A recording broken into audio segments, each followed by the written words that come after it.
نحمده ونصلي على رسوله الكريم أما بعد فأعوذ بالله من الشيطان الرجيم بسم الله الرحمن الرحيم رب اشرح لي صدري ويسر لي أمري واحلل عقدة من لساني يفقهوا قولي۔ اللہ تعالیٰ کا لاکھ لاکھ شکر ہے کہ ایک بار پھر رمضان المبارک اپنی رحمتوں اور برکتوں کے ساتھ ہم پر سایہ فگن ہے۔ رمضان المبارک اللہ تعالیٰ کی خاص نعمتوں میں سے ایک نعمت ہے۔ یہ وہ مبارک مہینہ ہے جس میں قرآن پاک نازل ہوا۔ تو آئیے دیکھتے ہیں کہ اس مہینے سے ہم کس کس طریقے پر فائدہ اٹھا سکتے ہیں، خصوصی طور پر ہمیں کون سے کام ایسے کرنے چاہیے کہ جس سے ہم اس مہینے سے صحیح طور پر فائدہ اٹھا سکیں۔ اگر دیکھا جائے تو ہمارا دین دو بڑے کاموں کا مجموعہ ہے۔ ایک طرف ہمیں اپنے رب کے حقوق ادا کرنا ہے جس نے ہمیں پیدا کیا، جس نے ہمیں زندگی جیسی نعمت دی اور بے شمار دیگر نعمتیں عطا کی، ہم اس کے احسان مند ہوں، اس کے حقوق ادا کریں۔ اور دوسری طرف ان انسانوں کے حقوق کی ادائیگی ہمارے دین کا ایک لازمی حصہ ہے، جن انسانوں کے ساتھ ہم اس زمین پر رہتے ہیں، جن کے ساتھ ہمارا دن رات رابطہ اور واسطہ ہوتا ہے، تعلق ہوتا ہے۔ اور ایک انسان کی زندگی اسی وقت پرسکون اور خوبصورت زندگی بن سکتی ہے، اور دوسری طرف اس زمین پر بسنے والے انسانوں کے ساتھ اچھا سلوک کرے، احسان کے ساتھ پیش آئے۔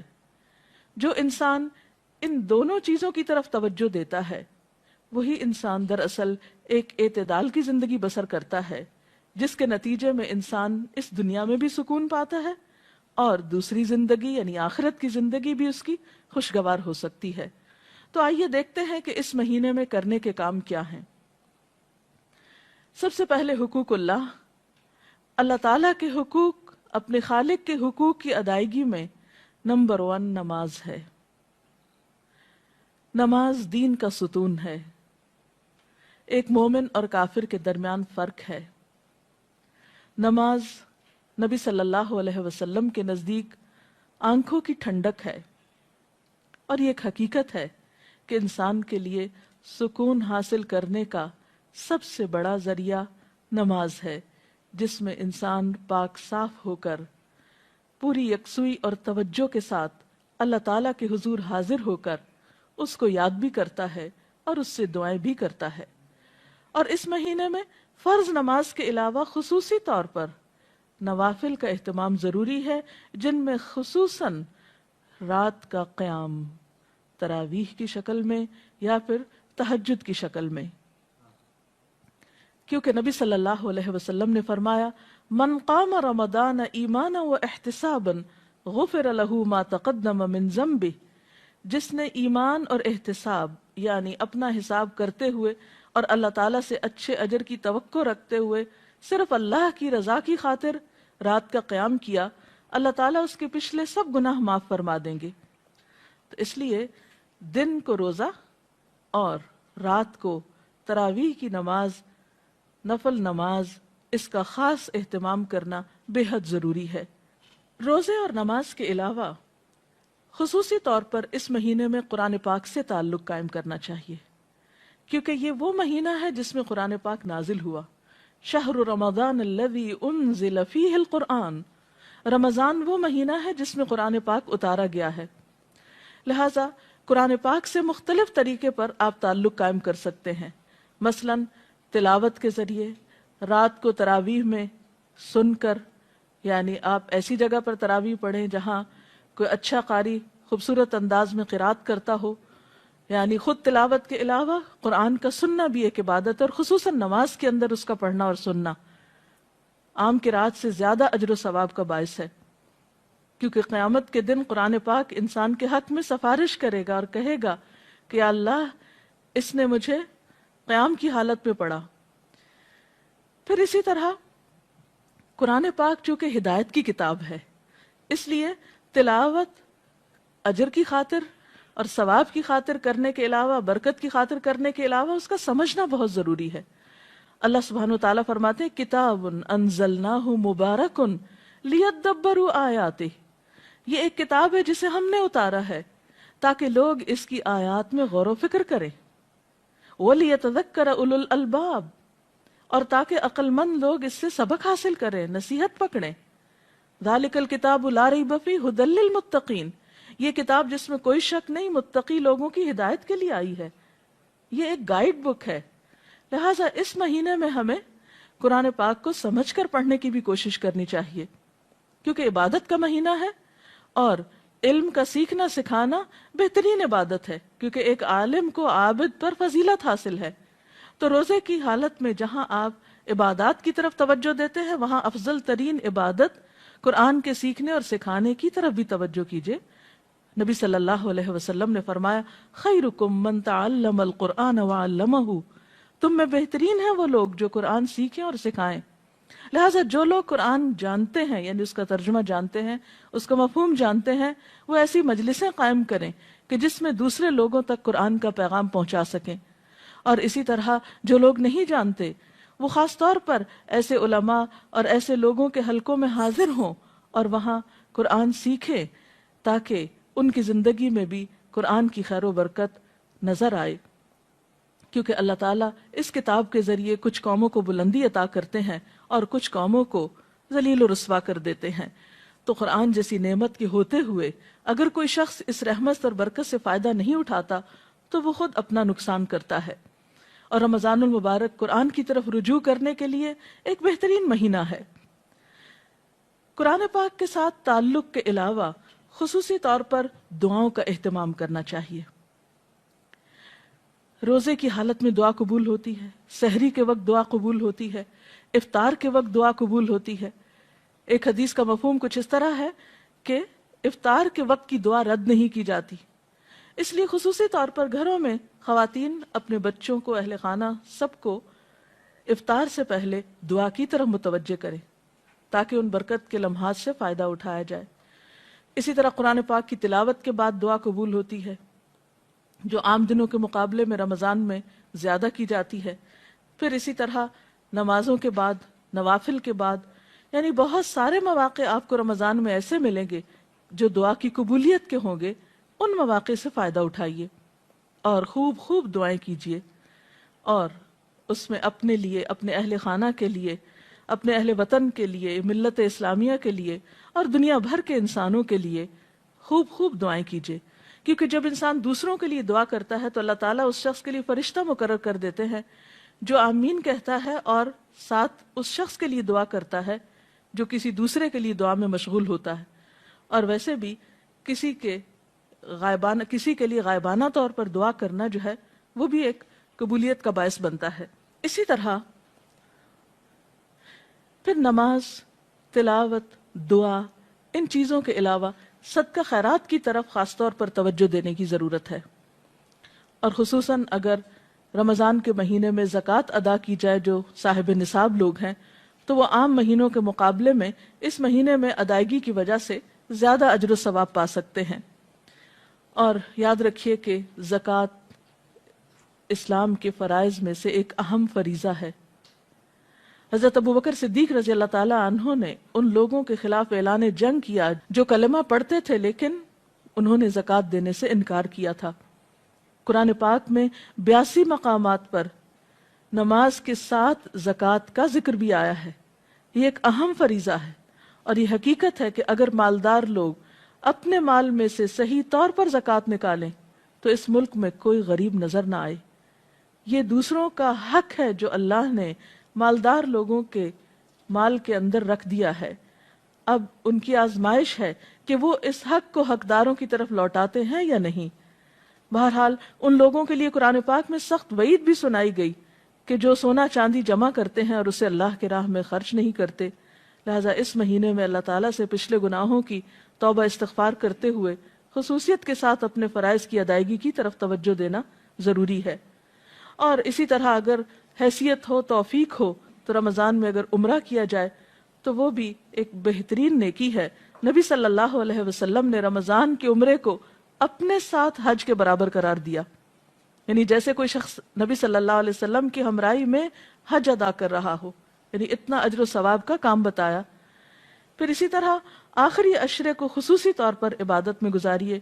نبی اکرم صلی اللہ علیہ وسلم رمضان میں جہاں عبادت کرتے، یعنی پہلے 2 عشروں میں، وہاں خاص طور پر آخری عشرے میں خوب عبادت کرتے، خود بھی جاگتے، اپنے اہل خانہ کو بھی جگاتے، کیونکہ اس آخری عشرے کی راتوں میں سے ایک رات میں لیلۃ القدر ہوتی، اور جیسا کہ قرآن پاک میں آتا ہے وما ادراک ما لیلۃ القدر لیلۃ القدر خیر من الف شہر، تم کیا جانو کہ یہ لیلۃ القدر کیا ہے، یہ 1000 راتوں سے بہتر ہے۔ لہٰذا اس رات کی خاص طور پر تلاش کرنی چاہیے، اس کا اہتمام کرنا چاہیے۔ اس رات میں جو بھی شخص اللہ سے ثواب کی امید رکھتے ہوئے قیام کرے گا، اللہ تعالیٰ اس کے پچھلے سارے گناہ معاف فرما دیں گے، اور اگر توفیق ہو تو آخری عشرے میں نبی صلی اللہ علیہ وسلم کی سنت پر عمل کرتے ہوئے اعتکاف کا اہتمام بھی کرنا چاہیے۔ اللہ تعالیٰ سے دعا ہے کہ وہ ہمیں بہترین نیکیوں کی توفیق دے اور اس رمضان کو ہماری بخشش کا ذریعہ بنا دے اور ہمیں پچھلے گناہوں کے کفارے کی توفیق عطا کر دے۔ وآخر دعوانا ان الحمد للہ رب العالمین۔ اگر آپ میں سے کوئی آج کی اس ٹاک کے بارے میں، گفتگو کے بارے میں کوئی سوال کرنا چاہے تو یو آر ویلکم۔ جی آپ سوال کریں۔ ڈاکٹر صاحبہ، جیسا کہ ابھی آپ نے فرمایا کہ ہمارے دین میں 2 بنیادی چیزیں جو بہت اہم ہیں، وہ ان میں سے ایک حقوق اللہ اور دوسرا حقوق العباد، ان دونوں میں توازن کس طرح رکھا جا سکتا ہے؟ کیونکہ عام طور پہ دیکھا یہ گیا ہے کہ انسان ایک طرف ہو کے رہ جاتا ہے، اس کی طرف آپ کچھ وضاحت کریں گے؟ حقوق اللہ اور حقوق العباد میں توازن قائم کرنا بے حد ضروری ہے، کیونکہ اگر کوئی شخص اللہ تعالیٰ کے حقوق کو ضائع کرتا ہے، یعنی نماز روزے سے غفلت برتتا ہے اور صرف انسانوں کی خدمت کرتا ہے، تو یہ بھی کافی نہیں، کیونکہ جس کے ہم پر احسانات ہیں ہم نے اسی کا احسان نہیں مانا، تو دوسرے انسانوں پر احسان کرنا پھر کافی نہیں۔ اور کچھ لوگ ایسا ہیں کہ جو حقوق اللہ کی ادائیگی تو کرتے ہیں لیکن حقوق العباد سے غفلت اختیار کرتے ہیں۔ تو ان دونوں میں توازن کے لیے ٹائم مینجمنٹ کی بہت ضرورت ہے۔ اللہ تعالیٰ نے ہمارے اوپر بہت احسان فرمایا کہ ہماری عبادات کے اوقات مقرر کر دیے، مثلا نمازوں کے اوقات مقرر ہیں، روزے کے لیے 1 مہینہ مقرر ہے، حج کا وقت مقرر ہے۔ تو ہم دیکھتے ہیں کہ اللہ تعالیٰ نے اپنے حقوق تو بہت کم ہم پہ رکھے۔ دن میں 5 اوقات میں نماز جو پڑھنا ہوتی ہے، وہ ان کے اوقات اس مناسب طریقے سے رکھے گئے ہیں کہ ہمارے لیے کچھ بھی بوجھ نہیں ہے۔ دن کا ایک بڑا حصہ صبح کا وقت کام کے لیے رکھا گیا، شام میں نمازوں کے اوقات قریب ہیں، لیکن اس میں بھی ادائیگی کچھ مشکل نہیں۔ حقیقت یہ ہے کہ نماز انسان کو ایک اسٹرینتھ دیتی ہے، قوت دیتی ہے، اور اس کو مزید تیار کرتی ہے کہ وہ حقوق العباد کو اچھی طرح ادا کر سکے اور صرف اللہ کی رضا کے لیے ادا کرے۔ اور حقوق اللہ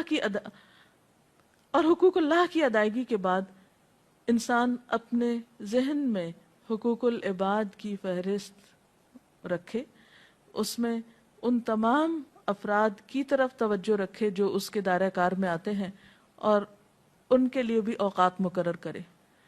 نبی صلی اللہ علیہ وسلم کی ایک اور حدیث سے ہمیں پتہ چلتا ہے کہ آپ صلی اللہ علیہ وسلم نے ہمیں اس بات کی تعلیم دی ہے کہ ہر انسان کے پاس کچھ گھڑیاں ایسی ہوں جن میں وہ اپنے رب سے بات کرے، کچھ گھڑیاں ایسی ہوں جن میں وہ انسانوں کے حقوق ادا کرے، کچھ گھڑیاں ایسی ہوں کہ جس میں وہ سیکھنے سکھانے کا کام کرے۔ تو بہرحال ہمیں ان دونوں طرف ایکولی توجہ دینا ہوگی اور ان کے اوقات کی پابندی کرنا ہوگی۔ ہر شخص اپنی سہولت کے مطابق ایک ٹائم ٹیبل بنا سکتا ہے۔ ڈاکٹر صاحب، روزے کے 2 چیزیں بہت اہم ہیں، سحری کھانا اور افطار کرنا۔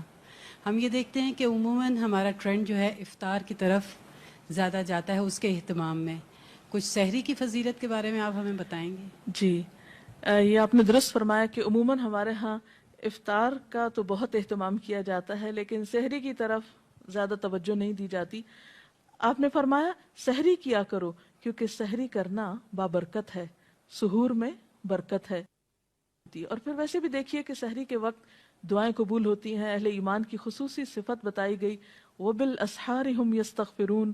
اس وقت انسان اگر سحری کی تیاری کے لیے اٹھتا ہے اور ساتھ ساتھ ذکر کرتا ہے، مثلاً آپ کھانا لگا رہے ہیں، آپ برتن اٹھا رہے ہیں، آپ تیاری کر رہے ہیں کسی بھی طرح، ساتھ ساتھ اللہ تعالیٰ کا ذکر بھی کر سکتے ہیں اور خصوصاً استغفار کر سکتے ہیں، تو وہ موقع اور وقت جو ہے وہ بہت بابرکت ہوتا ہے، اور سحری کے ساتھ جو روزہ رکھا جاتا ہے وہ کہیں زیادہ بہتر ہے بنسبت اس روزے کے جو بغیر سحری کے رکھا جائے۔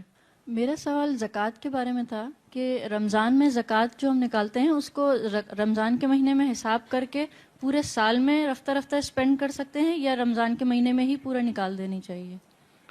بنیادی طور پر تو آپ زکوٰۃ اس وقت نکالیں گے جب آپ کا سال پورا ہو جائے گا، یعنی ہجری کیلنڈر کے مطابق۔ مثلاً اگر آپ نے محرم میں کچھ سونا خریدا جو کہ نصاب کی حد کو پہنچتا تھا، تو اس صورت میں آپ کی زکوٰۃ اگلے سال محرم کی اس تاریخ کو ڈیو ہو جائے گی، یعنی آپ کو ادا کرنا ہوگی۔ اب ضروری نہیں کہ آپ رمضان تک 8-9 مہینے انتظار کریں اور زکوٰۃ روک کے بیٹھے رہیں، اور پھر آپ رمضان میں بھی پوری نہیں ادا کریں اور پھر سال بھر تھوڑی تھوڑی ادا کریں، تو یہ درست نہیں ہوگی، یہ بات درست نہ ہوگی۔ اس سلسلے میں حکم یہ ہے کہ جب سال پورا ہو تو آپ زکوٰۃ نکال دیں، کیونکہ زکوٰۃ کا مال اگر آپ کے مال میں شامل ہوا تو آپ کے مال کو بھی نقصان پہنچا سکتا ہے۔ زکوٰۃ کی ادائیگی دراصل مال کی صفائی اور تطہیر کا ذریعہ ہے۔ اس کے لیے آپ ان ایڈوانس، یعنی مثلاً آپ کی اگر زکوٰۃ محرم میں ڈیو ہے اور آپ اگلے محرم تک سال میں پہلے ہی تھوڑی تھوڑی ادا کرتے رہیں، تو وہ زیادہ بہتر ہے بنسبت اس کے کہ آپ سال بھر گزر جائے اور لوگوں کا پیسہ آپ کے مال میں باقی رہے اور آپ رمضان کا انتظار کرتے رہیں، تو صورت میں یہ درست نہ ہوگا۔ ہاں یہ ہے کہ آپ رمضان میں ان ایڈوانس زکوٰۃ دے دیں، اور محرم میں جب آپ کی ڈیو ہو تو اس وقت تک آپ اپنے فریضے سے فارغ ہو چکے ہوں، تو ایسا کیا جا سکتا ہے۔ اس کے ساتھ ہی ہمارے آج کے پروگرام کا وقت ختم ہوتا ہے، انشاءاللہ اگلے پروگرام کے ساتھ حاضر ہوں گے۔ وآخر دعوانا ان الحمد للہ رب العالمین۔ اللہ اکبر، اللہ اکبر، لا الہ الا اللہ، واللہ اکبر، اللہ اکبر وللہ الحمد۔